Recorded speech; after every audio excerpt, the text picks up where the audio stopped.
Hello my dear students, welcome to the Shubh classes. आज हम start करने जा रहे हैं क्लास 10 की एनसीईआरटी बुक की एक्सरसाइज 2.2 क्वेश्चन नंबर 1 का थर्ड पार्ट। ओके, मैंने अपने प्रीवियस वीडियो में first and second part discuss कर लिया था। आज हम लोग थर्ड पार्ट से डिस्कस करेंगे। So let's start the third part of question number 1। इसमें अगर हम देखें तो 6x² minus 3 minus 7x given है। तो इसको हम लोग इसके जीरोस फाइंड आउट करने के लिए सबसे पहले आप क्या मिस्टेक कर दोगे, आप ऐसे ही 7 6 42 इसको मल्टीप्लाई कर लोगे। बट नहीं, हम यहाँ देखेंगे कि ये अरेंज ही नहीं है। यहाँ x² है, यहाँ कांस्टेंट टर्म है, फिर x है। तो पहले हम इसको अरेंज करेंगे, उसके बाद ही हम इसको स्प्लिट कर सकते हैं लाइक दिस। ओके, पहले x² फिर x फिर कांस्टेंट टर्म। अब हम इसको मल्टीप्लाई करेंगे। 6 3 18, 18 का ऐसा फैक्टर कि माइनस करने पे 7 आ जाए। तो क्या हो जाएगा, 9 2 18, 9 2 18 होता है और 9 में से 2 माइनस करने पे क्या आता है, 7। तो हम यहाँ 7 की जगह पे क्या लिखेंगे, 9 माइनस 2। तो 6x² minus 9 minus 2 x minus 3, 6x² minus 9x, बाहर माइनस था तो अंदर का साइन चेंज हो जाएगा, प्लस 2x माइनस 3। इसमें क्या कॉमन हो रहा है, जिसमें 6 एंड 9 दोनों आता हो वो कौन सी टेबल होती है, 3। तो हमारा 3 कॉमन हो जाएगा और साथ ही साथ x कॉमन हो रहा है। ठीक, तो 3 की टेबल में 6 2 बार में और यहाँ 2x से 1x बाहर कॉमन है तो अंदर 1x बचेगा, माइनस 3 की टेबल में 9 3 बार में और एक ही x है और 1x बाहर कॉमन हो चुका है तो यहाँ कोई भी x नहीं बचेगा। अब यहाँ आ गया 2x माइनस 3, यहाँ भी 2x माइनस 3 ही है तो हम सिर्फ 1 कॉमन ले लेंगे ताकि सेम नंबर आ जाए। अब ये 2x माइनस 3 2x माइनस 3 एक ब्रैकेट में हो जाएगा और ये 3x प्लस 1 एक ब्रैकेट में। ओके, अब इससे हम x की वैल्यू फाइंड आउट करेंगे। तो 2x minus 3 equals to 0, 2x is equals to, ये माइनस 3 उधर जाएगा तो प्लस 3 और x is equals to 3/2। Okay, अब इससे x की वैल्यू फाइंड आउट करेंगे तो 3x प्लस 1 इक्वल्स टू 0, ये प्लस 1 इधर जाएगा तो माइनस 1 हो जाएगा, 3x is equals to minus 1, x is equals to minus 1/3। Got it. तो ये हो गया हमारा अल्फा और ये हो गया हमारा बीटा। अब हम लोग इसको वेरीफाइड करेंगे तो सबसे पहले क्या निकालेंगे, sum of zeros. Sum of zeros का फॉर्मूला होता है -b/a और यहाँ पे हम जीरोस का सम करेंगे, that means 3/2 plus -1/3।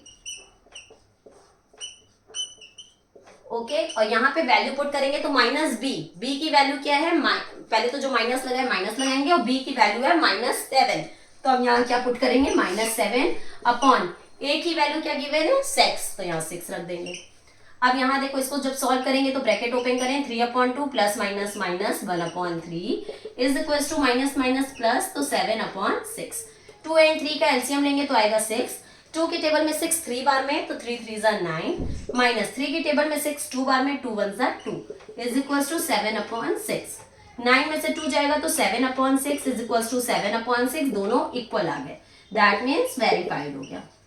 Okay, some of zeros तो वेरीफाइड हो गया। अब हम लोग क्या निकालेंगे, product of zeros. Product of zeros का क्या फॉर्मूला होता है, C/A। ओके, तो अब इन दोनों का प्रोडक्ट करेंगे तो 3/2 इंटू -1/3। ओके, यही तो है ना, -1/3 प्रोडक्ट ऑफ जीरोस करने के लिए। और C की वैल्यू हमारे यहाँ क्या गिवन है, C की वैल्यू गिवन है -3 अपॉन A की वैल्यू गिवन है 6।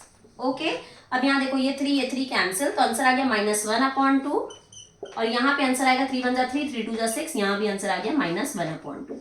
तो ये क्या हो गया, वेरीफाइड। ओके, तो इस तरीके से आपका यहाँ पे थर्ड पार्ट भी खत्म हो गया।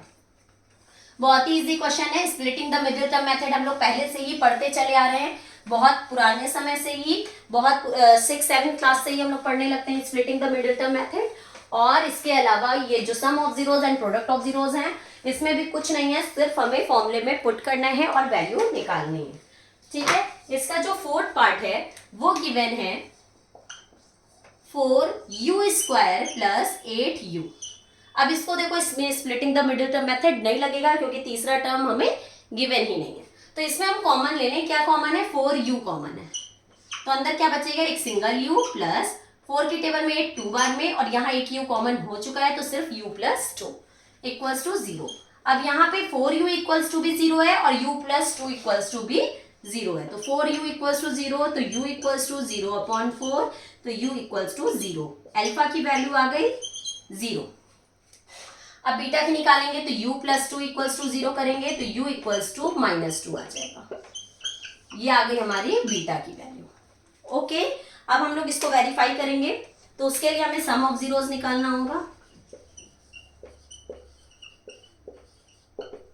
-b/a, तो जो सम ऑफ जीरोस, तो 0 plus -2 is equal to minus b की वैल्यू हमारी जो गिवन है वो है 8 अपॉन a की वैल्यू गिवन है 4।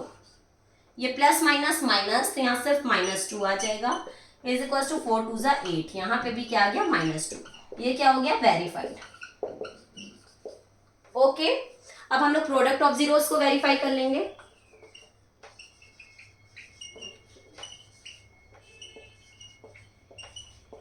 Is equal to c/a। Product of zeros निकालने के लिए इन दोनों का मल्टीप्लाई हो जाएगा, तो 0 इंटू -2, और इसमें c हमारा गिवन ही नहीं है, क्योंकि जो c होता है वो हमारा कांस्टेंट टर्म होता है, तो c की वैल्यू गिवन ही नहीं है, तो वो 0 हो जाएगी, और a की वैल्यू क्या हो जाएगी 4। 0 का किसी भी नंबर से मल्टीप्लाई करने पे 0 आता है, और 0 का किसी भी नंबर से डिवाइड करने पे भी 0 आता है। वेरीफाइड। ओके, तो ये हमारा यहाँ पे फोर्थ पार्ट भी एंड हो गया। अगर आपको नहीं समझ में आ रहा है तो कोई भी डाउट है आप मुझसे कमेंट सेक्शन में अपने डाउट्स क्लियर कर सकते हैं, और अगर आपको मेरी वीडियो पसंद आ रही हो, मेरा समझाने का तरीका पसंद आ रहा हो, तो please like, subscribe and share करना मत भूलिएगा। नीचे डिस्क्रिप्शन बॉक्स में सारे चैप्टर्स के इंपॉर्टेंट क्वेश्चंस की लिंक गिवन है, उसे आप एक एक चैप्टर को अच्छे से तैयार करने के बाद वो इंपॉर्टेंट क्वेश्चंस की प्रैक्टिस जरूर करिएगा। ओके, अब हम लोग अपनी नेक्स्ट वीडियो में आगे के पार्ट्स के साथ मिलेंगे। तब तक के लिए goodbye and take care.